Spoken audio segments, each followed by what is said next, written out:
प्यारे दोस्तों, ममलिकत खुदादाद इस्लामी जमहूरिया पाकिस्तान इस वक्त बनाना रिपब्लिक बन चुका है। यहाँ अंधेर नगरी और चौपट राज है।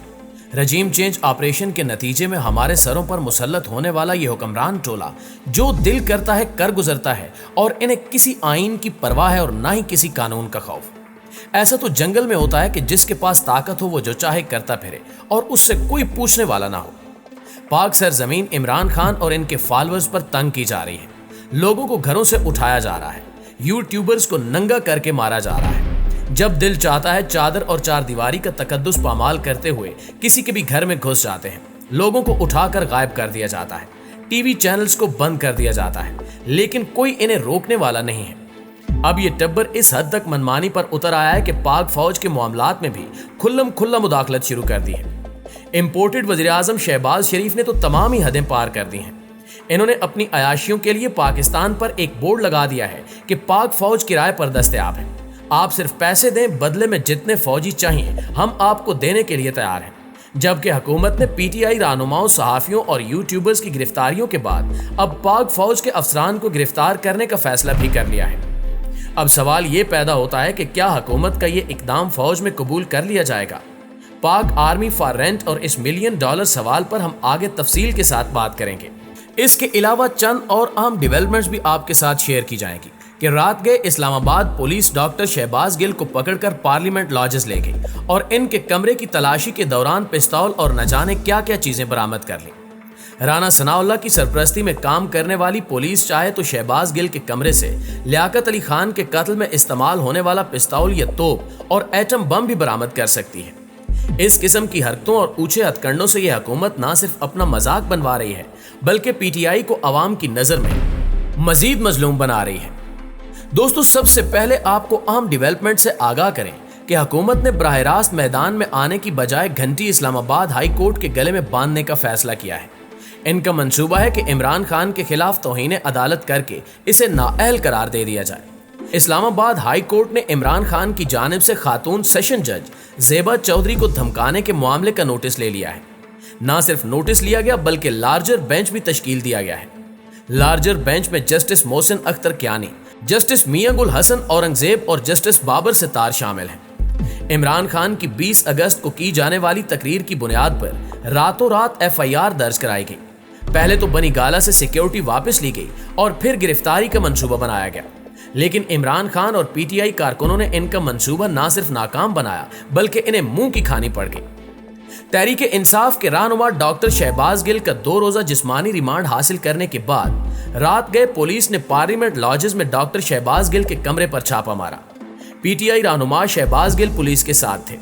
इस वीडियो ने भी हुकूमत की सफाकियत और बर्बरियत वाजे कर दी है कि एक PhD डॉक्टर और अमेरिकी यूनिवर्सिटी के प्रोफेसर को हथकड़ियां लगाकर पार्लियामेंट लॉजेस लाया गया जैसे वो कोई आदि मुजरिम या चोर उचक्का हो। शहबाज गिल पार्लियामेंट लॉजेस में कमरा नंबर F206 में रिहाइश पजीर थे।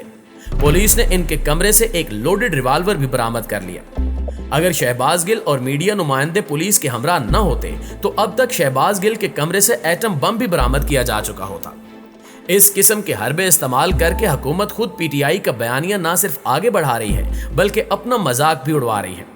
कमरे से मिलने वाले पिस्तौल से मुतल्लिक शहबाज गिल ने सहाफियों की मौजूदगी में बताया कि ये रिवाल्वर इनका नहीं है और वो नहीं जानते कि इस कमरे में कहां से आया। शहबाज गिल ने तस्लीम किया कि इनके पास AK-47 राइफल है जिसका लाइसेंस भी मौजूद है। शहबाज गिल के कमरे से मोबाइल फोन्स और एक सैटेलाइट फोन भी मिला। पुलिस एहलकारों को कमरे से शहबाज गिल का एक पर्स मिला जिसमें से 2 शनाख्ती कार्ड समेत मुख्तलिफ दस्तावेजात बरामद हुए। दोस्तों, आप और हम सब समेत जब कोई बंदा बाहर कहीं जाता है तो वो मोबाइल के साथ दूसरी चीज, बटुआ या पर्स चेक करता है कि उसने इन्हें रख लिया है या नहीं। अब शहबाज गिल को पूरी दुनिया ने देखा कि पुलिस ने उन्हें रास्ते से गिरफ्तार किया था। इसके बाद से इनके ड्राइवर का भी कुछ अता पता नहीं है और शहबाज गिल ने अपना मोबाइल और पर्स ड्राइवर को दिया था, तो फिर वो बटुआ उनके कमरे तक कैसे पहुंच गया? डॉक्टर शहबाज गिल ने सहाफियों से गुफ्तगू में यही इल्जाम लगाया कि इनके कमरे की पहले भी तलाशी ली जा चुकी है और इनकी गैर मौजूदगी या हिरासत के दौरान इस कमरे में कोई आया था। अब ये तो हम सब लोग ही जानते हैं कि शहबाज गिल का इशारा किसकी मौजूदगी की तरफ है। मौके पर मौजूद कुछ बेजमीर और बेगैरत यूट्यूबर्स ने, बल्कि इन्हें हुकूमती पिट्ठू कहना ज्यादा मुनासिब होगा, انہوں نے شہباز گل سے پوچھا کہ کیا واقعی ان کے ساتھ جنسی زیادتی کی گئی ہے۔ ظاہر ہے اس سوال کا مقصد ڈاکٹر شہباز گل کا مذاق اڑانا، تمسخر اڑانا اور انہیں مزید ذلیل کرنا تھا، لیکن شہباز گل نے کمال کی ہمت، جرأت اور بہادری کا مظاہرہ کرتے ہوئے کہا کہ جی ہاں، میرا جنسی استحصال بھی کیا گیا ہے۔ شہباز گل کا یہ جواب نہ صرف حکومتی یوٹیوبرز بلکہ پوری حکومت اور اس کے سرپرستوں کے منہ پر تمانچہ ہے۔ دنیا آج کہاں سے کہاں پہنچ گئی، لیکن ہماری حکومت، پولیس اور ادارے تفتیش کے جدید طریقے بھی نہیں سیکھ سکے۔ اگر شہباز گل مجرم ہے بھی تو اس کے ساتھ بھی اس قسم کا گھٹیا سلوک نہیں کیا جانا چاہیے۔ دوسری جانب رات گئے عمران خان نے ایک بار پھر زبردستی کی حکومت کو للکارا اور انہوں نے کہا کہ میں بنی گالہ میں بیٹھا ہوں، اگر کسی میں ہمت ہے تو آ کر گرفتار کر لے۔ دوستو 2 دن ہو گئے لیکن بنی گالہ کے باہر سے کارکن اور عوام جانے کے لیے تیار نہیں ہیں۔ ان کا صرف اور صرف ایک ہی جواب ہے کہ وہ عمران خان کی حفاظت کریں گے اور ہرگز انہیں گرفتار نہیں کرنے دیں گے۔ پیارے ساتھیوں، شہباز سرکار نے تمام حدیں پار کر دی ہیں۔ ڈالرز کے بدلے انہوں نے پاک فوج کو کرائے کی فوج بنا دیا ہے۔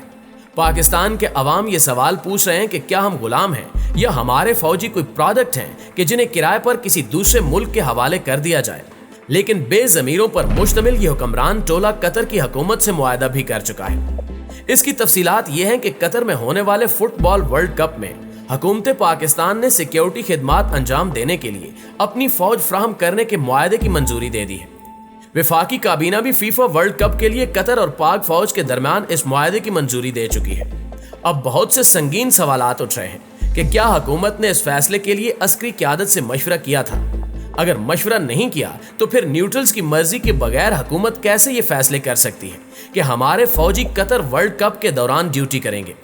اور اگر اس فیصلے میں نیوٹرلز کی مرضی شامل ہے تو پھر وہ بھی عوامی تنقید کا نشانہ بنیں گے، کیونکہ پاک فوج پاکستان کے عوام کی فوج ہے اور عوام کو پورا حق حاصل ہے کہ وہ اس معاملے پر بات کر سکے۔ وزیر اطلاعات مریم اورنگزیب نے غیر ملکی ایجنسی سے گفتگو میں تصدیق کی کہ پاکستان قطر میں ہونے والے فٹ بال ورلڈ کپ کے لیے اپنے فوجی بھیجے گا۔ دراصل یہ حکمران ٹولہ قتل کے حکمران خاندان کے احسانات کا بدلہ چکا رہا ہے، کیونکہ آپ کو یاد ہوگا کہ پاناما کیس کے دوران ایک قطری خط بڑا مشہور ہوا تھا جس میں قطری شہزادے نے دعویٰ کیا تھا کہ ایون فیلڈ اپارٹمنٹس اس کے تھے، جو اس نے بعد میں نواز شریف کو منتقل کیے۔ قصہ مختصر، پاک فوج کو ایسے کسی بھی معاہدے کا حصہ بننے سے صاف انکار کر دینا چاہیے، کیونکہ ہماری کوئی ڈگنیٹی نہیں ہونی چاہیے، ورنہ تو کل کو روس ہمیں ڈالرز دے کہ ہم اپنے فوجی یوکرین کے خلاف جنگ کے لیے بھیج دیں تو کیا اس وقت بھی فوج یوکرین بھیج دی جائے گی؟ دوستو اب چلتے چلتے آپ سے ایک اور خبر بھی شیئر کرتے چلیں کہ پاک فوج کے ریٹائرڈ افسر میجر عادل راجہ نے ایک اور ہوشربا اور تہلکہ خیز انکشاف کر دیا ہے۔ انہوں نے دعویٰ کیا ہے کہ لسٹیں تیار کر لی گئی ہیں۔ حکومت اب پاک فوج کے افسران کے خلاف کارروائی کرنے جا رہی ہے۔ جلد عمران خان کے بیانیے کی حمایت کرنے والے فوجی افسران کو گھروں سے اٹھا کر زندان میں ڈالا جائے گا تاکہ لوگوں میں خوف پیدا کیا جا سکے اور وہ رجیم چینج آپریشن سے متعلق بات ہی نہ کریں۔ میجر عادل راجہ نے ایک اور دعویٰ کیا کہ یہ سب دراصل ملک میں مارشل لا کی تیاری ہے۔ اگر حالات سازگار نہ ہوئے اور مارشل لا لگانا ممکن نہ ہوا تو پھر کم از کم معاملہ ایکسٹینشن پر رکے گا۔ آخر میں حسب روایت دعا ہے کہ اللہ تعالیٰ پاکستان کو اپنی حفظ و امان میں رکھے، آمین ثم آمین۔